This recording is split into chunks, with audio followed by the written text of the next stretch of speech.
mas mabuting dumiretso ka na sa Barangay Dahilayan dahil nandun ang halos magkakatabing adventure parks. Okay, para sa mga biyahero na sasabak sa isang adventurous trip dito sa Bukidnon, importante kahit na sabihin natin hindi kayo athletic, hindi kayo physically fit, importante meron kayong open mind. Subukan nyo lang.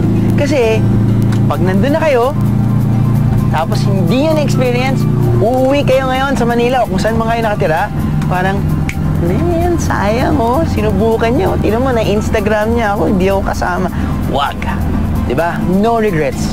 Subok lang ng subok. Una namin pinuntahan ang Dahilayan Adventure Park, isa sa mga pinakaunang adventure park sa lugar. Dito matatagpuan ang sinasabing longest dual zipline in Asia. 840 meters of pure speed and adrenaline. Okay. Isang posisyon lang ang pwede dito sa dual zips. Ang tinatawag na Superman position na tamang-tama for maximum speeds na umabot raw ng 90 kilometers per hour. Kumusta yung ride? It's fun. Okay, fun. Okay lang. Kasi na-board ka yata, parang yan to ka. Hindi naman masyado. Okay. Nice. Anong didikip mo sa akin ngayon? Ito yung ticket nyo sa all rights. Okay. Yung wristband. So pag medyo pag-lavender yung kulay, all right yan. Depende na po yan sa, sa available na kulay. Okay. Nice. Okay. Usually yung magkano ba to, sir? 600 po ito. 600 pesos, tatlong rides, unlimited. Hindi po. One way lang po lahat. One way lang lahat? Okay. Meron ba kayo dito na bracelet na all rides tapos unlimited? Wala. All rights, tatlong zipline. Tatlong zipline lang. Okay.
Mabigat ka, mabilis.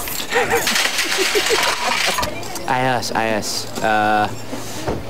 Yun yung hinahanap-hanap mo pag sumakay ka ng zipline, di ba? Parang length, the speed, the scenery. They got it all.